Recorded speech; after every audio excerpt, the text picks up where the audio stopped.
Hey, hey, hey. It's Friday. Today is Friday, April 9th, and this is In Case You Missed Psychology 1.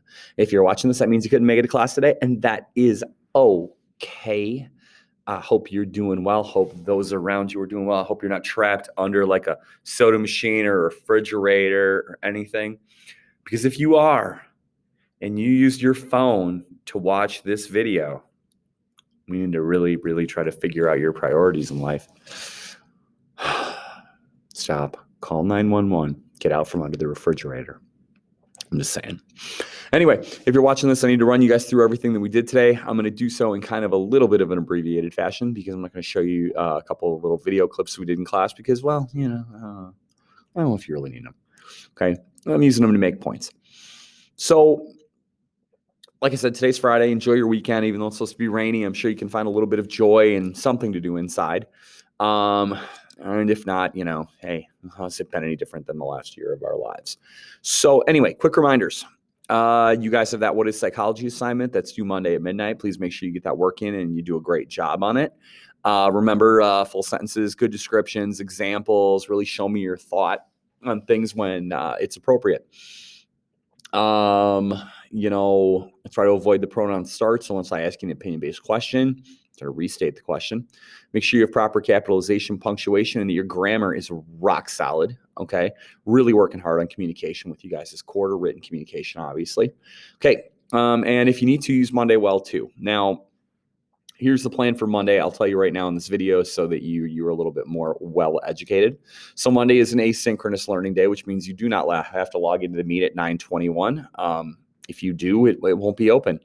What my expectation is that if you're not done with What is Psychology, is that you finish it and you get it turned in by midnight. I'm going to kind of take it easy on you this Monday. I think that's important every once in a while. But if your assignment isn't done, please make sure and get that done. I am here all day Monday. We work all day. We have meetings and preparation time. So if you're having any problems with anything, psychology or otherwise school related, please feel free to reach out to me. I would be more than happy to chat with you, video chat with you, whatever needs to get done. So Monday, when you guys log into Classroom, you'll see that I probably recorded a brief video.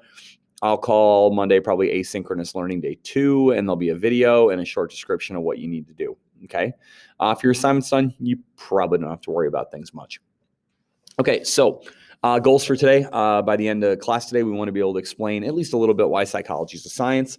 And we do want to discuss the difficulties with that. As always, if you have any questions, concerns, comments,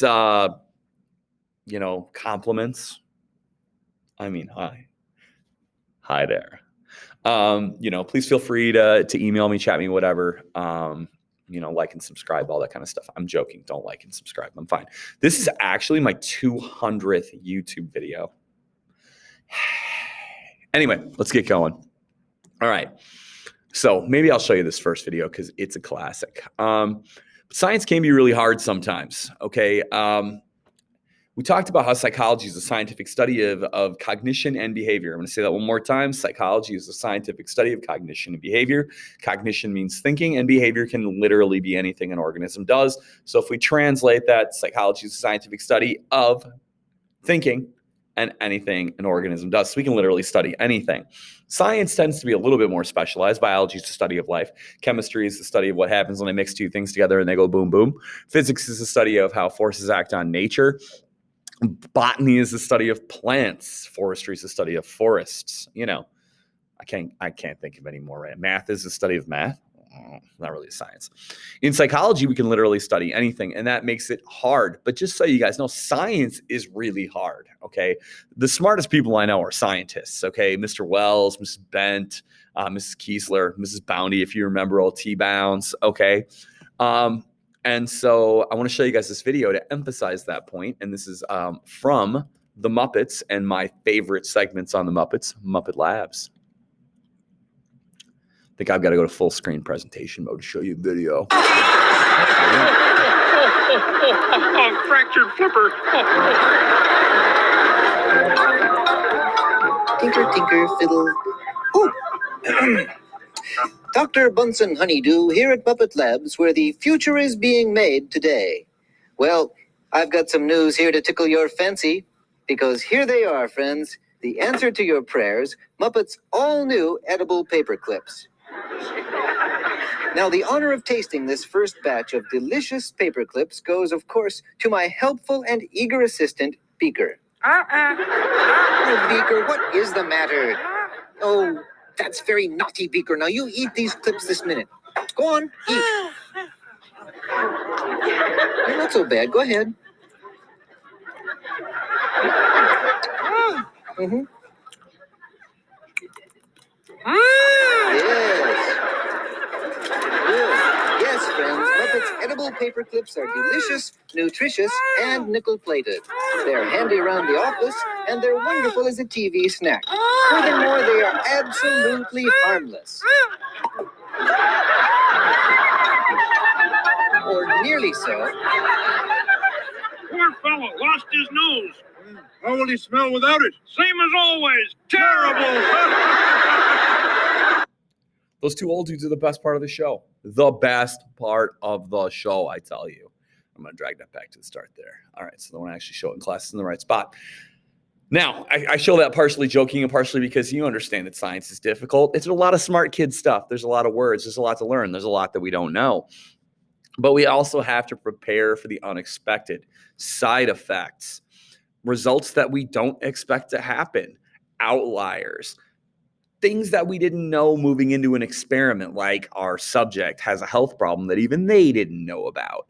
And so science can be really tricky, and that's tough in psychology because sciences want proof.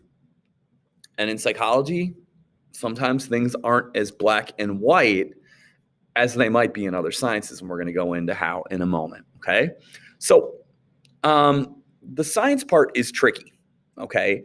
And to make it less tricky, we need to have a problem-solving approach. We need to have a way to, get things done. And so we rely on the scientific method.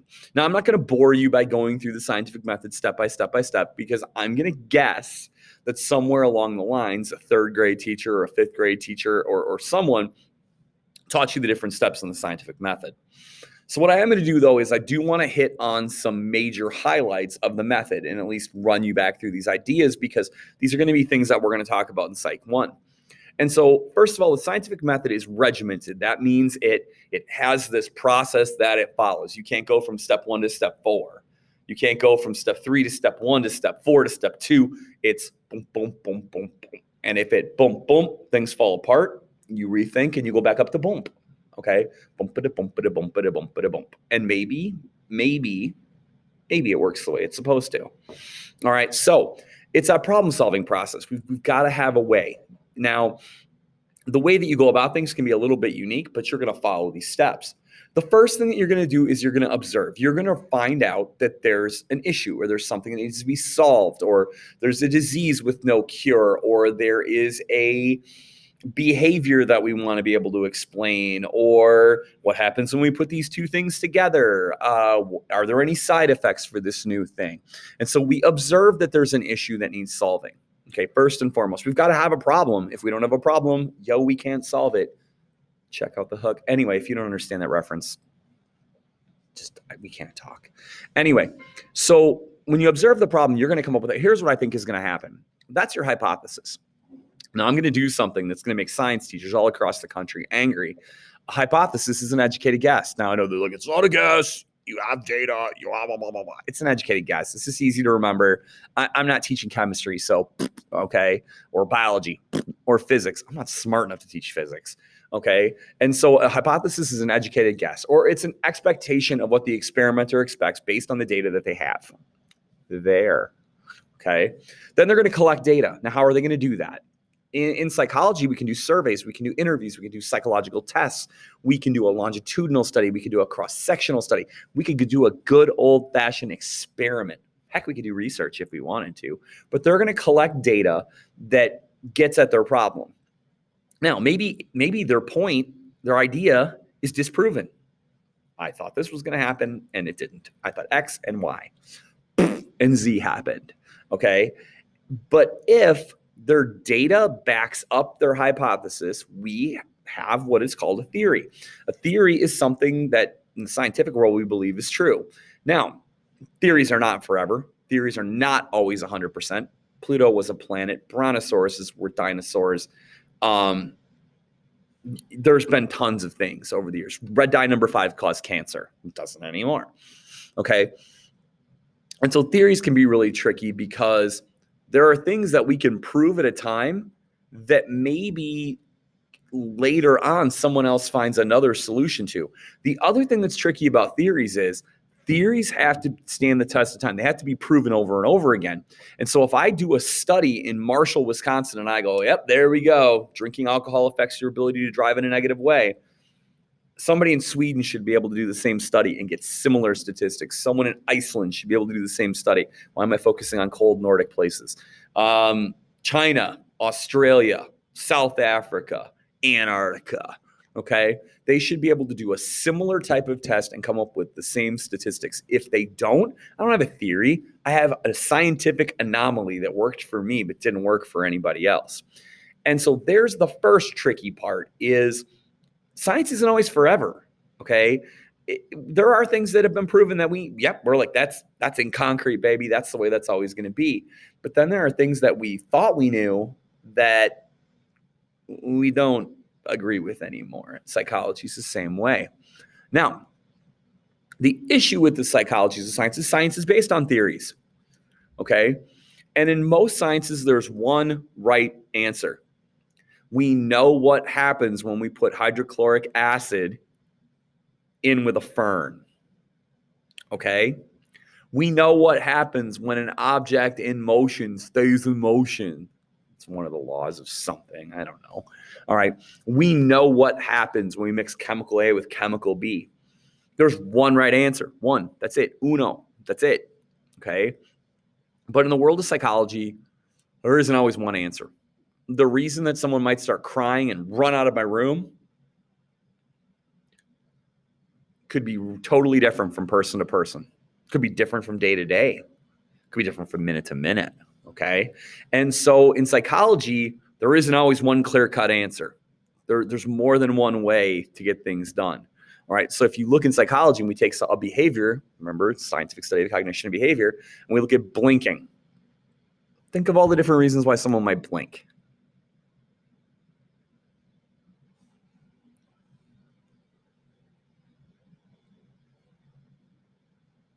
I don't know. There's a lot. Okay. And so that's the problem.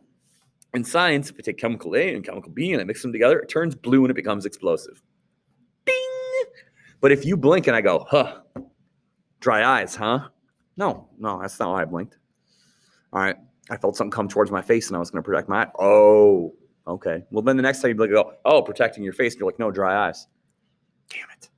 And then you blink again and I go, dry eyes or protecting your face. And you're like, bright light. It's maddening. It's maddening. And I want to give you a solid example of this. So I'm going to show you guys the next slide. Now, I'll show you guys a little bit of each video, okay? This first one is a chemistry thing, okay? Now, this is a famous viral video from I don't want to say the dawn of YouTube because I don't want to make myself sound too old, but it's definitely pretty old, okay? I think a lot of you guys have probably seen this. This is EP Bird, and this is what happens when you drop Diet or Mentos into Diet Coke.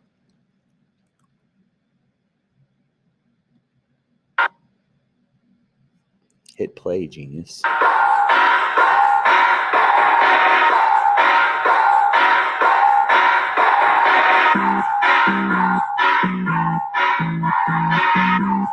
tap, tap, tap, tap, tap.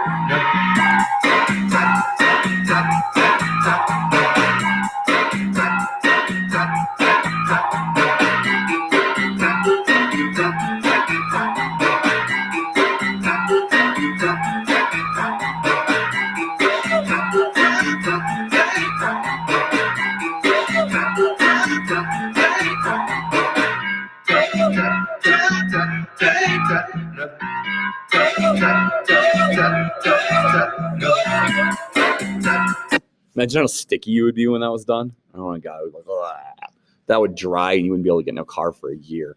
So why does that happen? It's a chemical reaction. All right, the carbonation in the Diet Coke and the chemical makeup of the Mento causes chemical reaction that causes the carbonation to fizz, and in a carbonated situation, gases will try to move from an area of most resistance to least resistance. That's out the top of the bottle. Okay, I'm not going to go 100% into the science of it because, well, you know, we only have so much time. All right, now I want to show you a psychology example. Okay, this is actually one of my favorite YouTube videos. So I'm gonna disappear for a second. I'm gonna go full screen on this so you guys can get the full impact.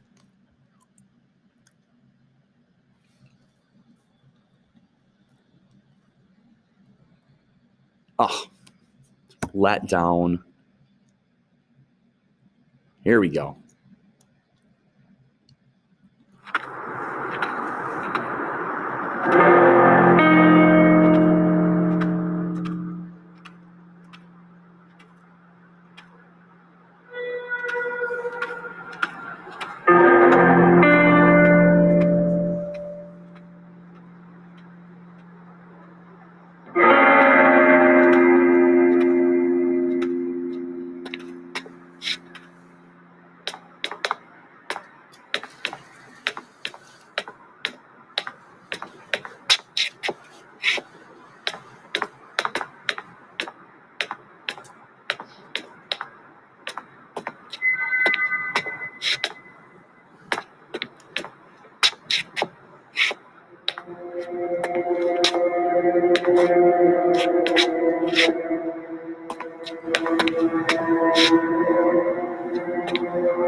What the hell do you want?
And there it is. One of my favorite YouTube videos of all time, 2 a.m. So it's not a chemical reaction. Why? What just happened? Well, maybe that guy that was chasing him was on drugs. Maybe he was drunk. Maybe he was practical joke. Maybe he had a mental disorder. Maybe the other guy was hallucinating. Maybe our guy in the sweatshirt. Maybe you watched someone film a movie. Maybe it's two friends out screwing around. Who knows? All right. And the problem is we don't know. We don't know what's going on there. And so if we were a bystander trying to predict what would happen next, we have no idea. If we were a bystander trying to explain what happened to police, we're guessing. And that a little bit can be a problem in psychology, is behavior isn't always scientific. But we're going to try to come up with a reason. We're going to try to come up with a why. Okay, that's it for today. Please spend the rest of the time you have allotted for psychology getting your stuff done. Don't forget to log in on Monday and double check just to make sure you've got everything taken care of. Do a great job. Have a great weekend. Stay dry, stay safe, stay healthy. Hasta la bye-bye, my friends.